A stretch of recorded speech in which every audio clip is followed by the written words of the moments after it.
Olá, sejam todos bem-vindos ao podcast Sua Saúde. Meu nome é Marcelo Reis e hoje eu tenho o prazer de receber aqui o Dr. Fábio Souza, que é médico pneumologista e especialista em sono. Fábio, seja muito bem-vindo, obrigado por ter aceito o nosso convite. Doutor Marcelo, eu que agradeço a oportunidade para a gente falar de temas tão importantes. Fábio, eu queria conversar com você hoje sobre uma condição que afeta milhares de pacientes ao redor do mundo e no Brasil, e muitas das vezes ela passa despercebida, mas que pode ter consequências graves para a saúde, que é a apneia do sono. Diz pra gente, Fábio, o que é exatamente a apneia do sono e quais as consequências que ela pode ter para a saúde? A apneia obstrutiva do sono é uma condição onde o paciente estava respirando e tem uma pausa respiratória por mais do que 10 segundos. A gente tem paciente que tem pausa respiratória de 2 minutos e meio, com uma queda do oxigênio significativa. Então, essa pausa respiratória intermitente, várias vezes durante a noite, que classifica como apneia obstrutiva do sono pelo exame de sono, pela polissonografia.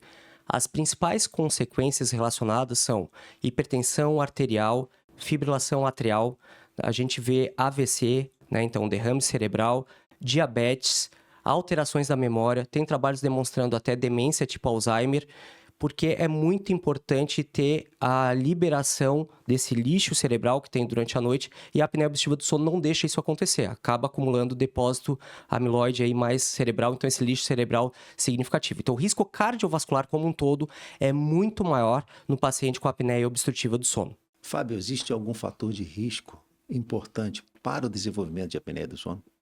A predominância, né, se a gente for ver, a população brasileira, em torno de 1 a cada 3 brasileiros tem apneia obstrutiva do sono, então 33%. Quem que é mais acometido? Homem, idoso, vamos pegar homem acima de 50 anos já, tá? Mas idoso muito mais, obeso, que tem uma alteração crânio-facial predominante, mais ainda.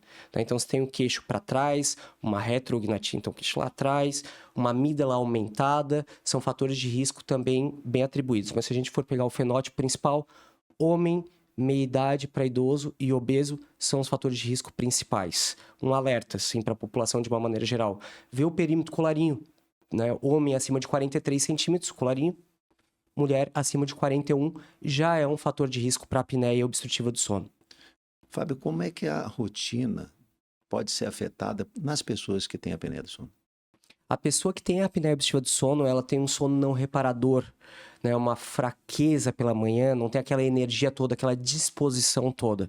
E além disso, vai ter comorbidades associadas. Então, maior risco aí de hipertensão, fibrilação atrial, AVC, e isso vai afetar no dia a dia, né? Perda da libido, pouco falado, mas muito visto em consultório, né? Então, são fatores que vão afetar no dia a dia realmente do paciente, principalmente puxados pela hipersonolência.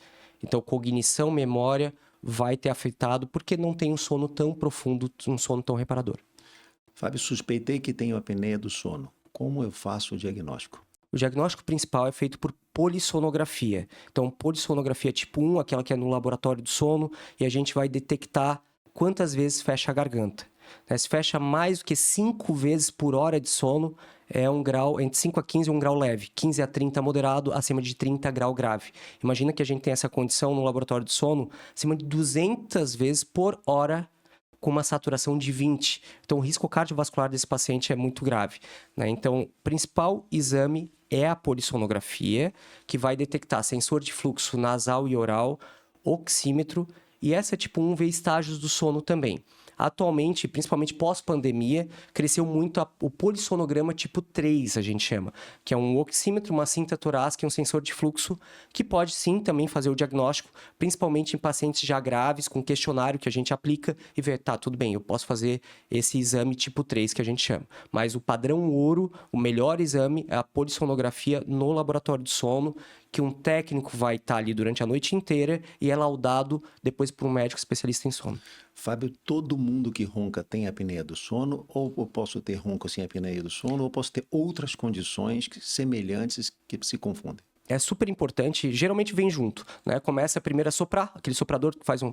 né? Depois começa a roncar, só de barriga para cima, depois em qualquer posição, lado também, até barriga para baixo. Depois começa a ter pausas respiratórias só de barriga para cima, depois em qualquer posição. Essa seria a sequência da apneia obstrutiva do sono. Mas é muito mais frequente ter ronco e aí no seguinte vem a apneia. Agora, ter apneia e não ter ronco, isso é bem menos frequente. Né? A gente consegue, ou não é detectado, alguém que não visualizou, a esposa que não visualizou. Geralmente, quem tem apneia vai ter algum grau de ronco. Fatores que podem enganar um pouco. Paciente que acorda no meio da noite, por exemplo, com falta de ar.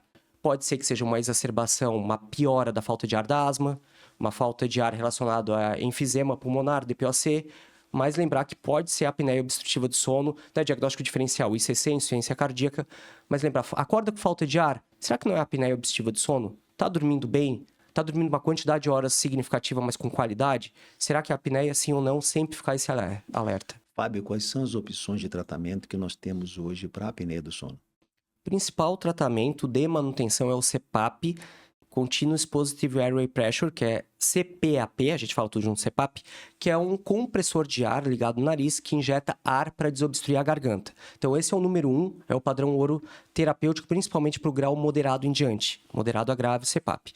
Tem sim as alternativas terapêuticas, como o aparelho intraoral, que faz um avanço da mandíbula, e aí desobstruir a garganta, né? Então a garganta fica desobstruída de forma significativa. Claro que tem indicação para isso. Ronco primário, quer dizer, a pessoa que só ronca e não tem apneia, e a apneia grau leve, essa seria o número 1. Fonoaudiologia, exercício físico da garganta, tonifica a musculatura, é bem interessante, mas se eu começo a fonoaudiologia hoje, vai me trazer benefício daqui a 3 meses em diante, como atividade física. Né? Tem um trabalho do Grupo do Canadá que demonstrou que fazer caminhadas e até uma atividade física um pouquinho mais extenuante, né, corrida, pode diminuir a apneia de forma significativa também naquele dia. Redução do peso, né, super expressivo, se é um dos fatores de risco principais, então é bem importante. E um trabalho que a gente publicou na Sleep and Briefing, que é uma revista então europeia de sono, que foi a elevação da cabeceira da cama. É o que a gente aprende do refluxo, né, de inclinar a cama. Então, se consegue elevar a cama 15 centímetros, cabeça para cima e perna para baixo, reduz o índice de apneia em torno de 30%. Não é milagroso, mas é significativo também. E algumas cirurgias quando bem indicadas. Então, a úvula palato, aquela mais antiga, que retirava toda, né, a parte da úvula e as amígdalas não está mais tão indicada, tem uma úvula palato modificada, alguns tipos de cirurgia sim, assim como uma bucomaxilo em quem tiver o queixo lá para trás, pode trazer benefício. Mas o padrão ouro é o CPAP ainda. Fábio, qual a importância do acompanhamento médico nos pacientes que têm diagnóstico de apneia do sono?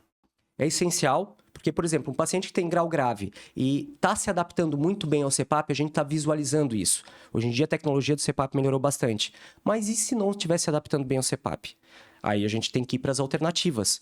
Então, existe um monitoramento do próprio aparelho, por exemplo, do CPAP, se está sendo eficaz ou não, além do que o paciente, obviamente, conta para a gente.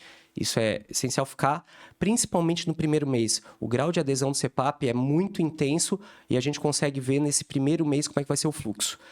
Mas vamos pegar os outros, o aparelho intraoral. Tem pacientes que se adaptam muito bem ao aparelho feito pelo dentista, né, na arcada superior e inferior, que avança a mandíbula, e pacientes que não, porque tem dor na articulação temporomandibular, porque pode ter uma mordida cruzada. Então, tem que ver, será que esse paciente, então, que não se adaptou a nenhum tipo de dispositivo, não é realmente focar em perda de peso, decúbito, mudança de decúbito, tem treinamento de deitar mais de lado, levantar a cabeceira da cama? Pode ser, ou até procedimentos cirúrgicos minimamente invasivos, por exemplo, pode ser, né? Ou se a gente vai ter que retomar mesmo a ideia do CPAP, que é o padrão ouro, ou até do aparelho intraoral também. Fábio, a apneia do sono tem cura? A apneia do sono, para o grau leve, vamos dizer que sim. A vasta maioria, a gente costuma dizer aquela máxima, né? Doença crônica, tratamento crônico. Doença sempre, tratamento sempre. Ela é uma doença crônica que a gente tem que aprender a conviver, mas tem como tratar. Como curar é mais difícil, mas tem como tratar e manter um segmento com uma rotina de vida e qualidade de vida boa com sono reparador, sim. Fábio, a gente está chegando no final do nosso podcast. Eu já queria agradecer você ter aceito o nosso convite. Eu queria que você deixasse uma mensagem para quem está nos assistindo sobre essa importante condição que é a apneia do sono. Doutor Marcelo, eu que agradeço o convite, né? Falando então um pouquinho da apneia obstrutiva do sono, né? Temas finais. A apneia obstrutiva do sono é uma condição super prevalente, 1 a cada 3 brasileiros tem apneia. O exame principal é a polissonografia, aquele que dorme no laboratório de sono. O principal tratamento é o CPAP, mas existem outros, como a gente mencionou, aparelho intraoral, perda de peso, mudança de posição, elevação da cabeceira da cama. E é uma doença que tem vários riscos comórbidos, quer dizer, risco de hipertensão, da apneia causar hipertensão, risco da apneia causar arritmias, como a fibrilação atrial, risco da apneia causar AVC, que é o derrame cerebral, assim como diabetes. Então, realmente, não durma no ponto, é importante fazer o diagnóstico de apneia. Se ronca, é o primeiro sinal para uma manifestação que deve ser investigada. Fábio, muito obrigado novamente. Muito obrigado a todos que ficaram com a gente até esse momento. Até o próximo episódio do podcast Sua Saúde. Obrigado, Fábio. Marcelo, obrigado.